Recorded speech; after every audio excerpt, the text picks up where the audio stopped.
জনগণের সামনে স্পষ্ট থাকা প্রয়োজন। জনগণকে অন্ধকারে রেখে রাজনৈতিক দলকে বা দলগুলোকে অনিশ্চয়তায় রেখে শেষ পর্যন্ত কোনো পরিকল্পনায় কার্যকর এবং টেকসই হয় না, হবেও না। পতিত পরাজিত পলাতক স্বৈরাচারের আমলে রাষ্ট্র, রাজনীতি এবং গণতান্ত্রিক রাজনৈতিক দলগুলোকে নানা রকম দমন পীড়ন এবং ষড়যন্ত্র মোকাবেলা করতে হয়েছে। এনসিপিও সেই তালিকা থেকে কিন্তু বাদ যায়নি। দীর্ঘ ১.৫ দশকেরও বেশি সময় ধরে দেশ এবং জনগণের উপর চাপিয়ে দেওয়া ফ্যাসিবাদী শাসন শোষণ মুক্ত বাংলাদেশ, আপনারা আজ ফ্যাসিবাদ মুক্ত পরিবেশে দলের প্রতিষ্ঠাবার্ষিকী পালন করছেন। পতিত পরাজিত বিতাড়িত ফ্যাসিবাদ যাতে আর কোনো রূপে কোনো ক্রমেই ফিরতে না পারে, তার পুনরুত্থান ঘটতে না পারে, এই সময় সেটিই হোক বাংলাদেশের পক্ষের প্রত্যেকটি গণতন্ত্রের পক্ষের প্রত্যেকটি রাজনৈতিক দলের লক্ষ্য। প্রিয় উপস্থিতিবৃন্দ, ফ্যাসিবাদের পথ রুদ্ধ করে রাষ্ট্র, সরকার এবং রাজনীতির গুণগত পরিবর্তনের জন্য দরকার প্রয়োজনীয় সংস্কার। সময়ের প্রয়োজনে পুঁথিগত অর্থাৎ সাংবিধানিক কিংবা আইনগত সংস্কার এবং প্রায়োগিক সংস্কার উভয় প্রকারই সংস্কারের বিকল্প নেই।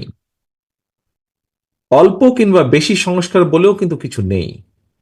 রাষ্ট্র ও রাজনীতির প্রয়োজনের সংস্কার একটি চলমান প্রক্রিয়া, ধারাবাহিক প্রক্রিয়া। তবে আমার কাছে মনে হয় পুঁথিগত সংস্কারের চেয়েও প্রায়োগিক সংস্কার বরং অনেক বেশি জরুরি। উপস্থিতিবৃন্দ, এই কথাটি বলার অর্থ হল আমাদের বর্তমান সংবিধানের ৬৫-এর ২ অনুচ্ছেদ লঙ্ঘন করে জনগণের ভোট ছাড়াই ২০১৮, ২০১৪ এবং ২৪ সালে নির্বাচনের নামে প্রহসন চালিয়ে যে কথিত সংসদ এবং সরকার প্রতিষ্ঠিত করেছিল, সংবিধানে জনগণের সরাসরি ভোটের অধিকার দেওয়া থাকলেও জনগণকে কিন্তু সেদিন ভোটের অধিকার প্রয়োগের কোনো রকম সুযোগ দেওয়া হয়নি। ফ্যাসিবাদ কায়েম করে জনগণকে সারা দেশের জনগণকে অসহায় এবং ক্ষমতাহীন করে রাখা হয়েছিল। এ কারণেই আমি মনে করি রাষ্ট্রে স্বৈরাচার কিংবা ফ্যাসিবাদ রুখে দিতে সবচেয়ে বেশি প্রয়োজন জনগণের রাজনৈতিক ক্ষমতায়ন। জনগণের সরাসরি ভোটে নির্বাচিত প্রতিনিধিত্ব নিয়ে সংসদ সরকার গঠিত হলে অবশ্যই সেই সরকার জনগণের কাছে জবাবদিহি করতে বাধ্য এবং এর মাধ্যমে রাষ্ট্রের নাগরিকদের রাজনৈতিক ক্ষমতা নিশ্চিত হয়।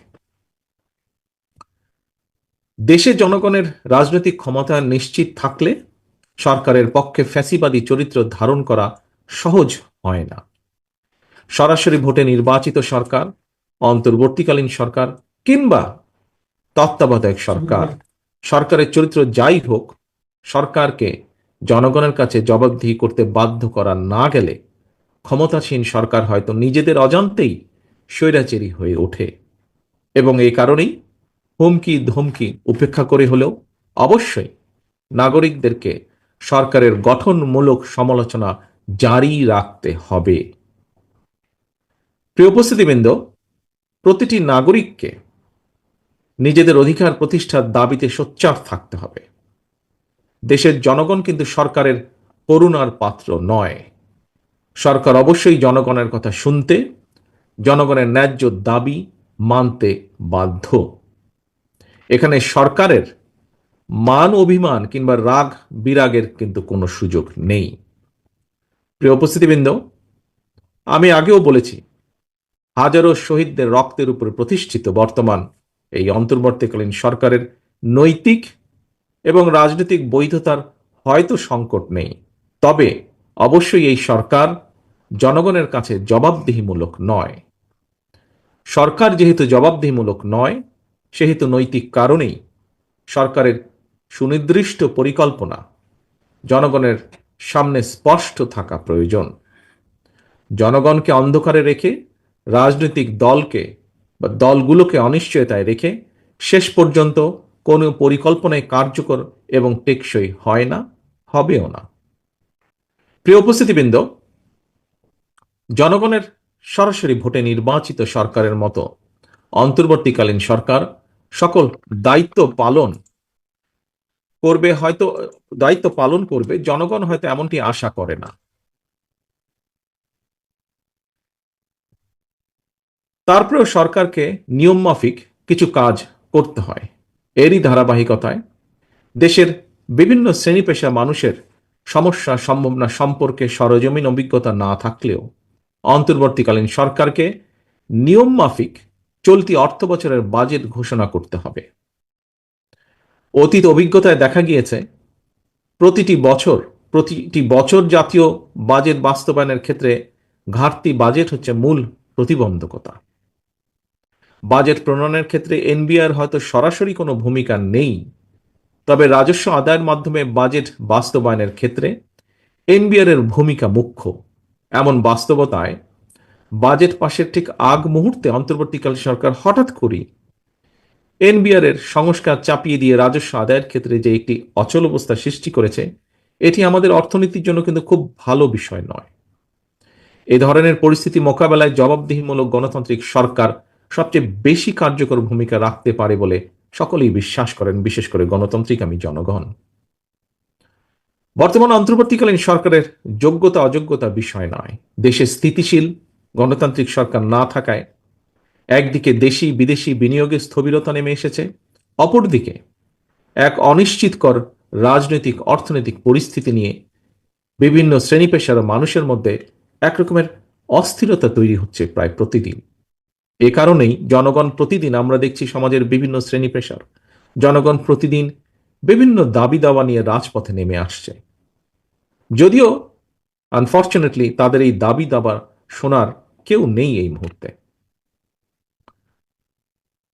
সম্মানিত সভাপতি, প্রিয় রাজনৈতিক সহকর্মী, ভাই ও বোনেরা, আমি একটি বিষয়ে গণতান্ত্রিক আমি জনগণের দৃষ্টি আকর্ষণ করতে চাই। জনগণের বাংলাদেশে জনগণের ভোটে জনগণের কাছে জবাবদিহিমূলক সরকার প্রতিষ্ঠায় যে কোনো ধরনের অজুহাত কিংবা গড়িমসির সুযোগ নিয়ে পতিত পলাতক পরাজিত স্বৈরাচার মাথা চাড়া দিয়ে ওঠার অপেক্ষায় রয়েছে, কিন্তু এটি আজকে বিভিন্ন বক্তার বক্তব্যেও ফুটে উঠেছে কথাটি। তবে ফ্যাসিবাদ মুক্ত বাংলাদেশে জনগণের গণতান্ত্রিক অধিকার প্রতিষ্ঠার মাধ্যমে ফ্যাসিস্ট তাবেদার অপশক্তির পুনর্বাসনের পথরোধ করা সম্ভব।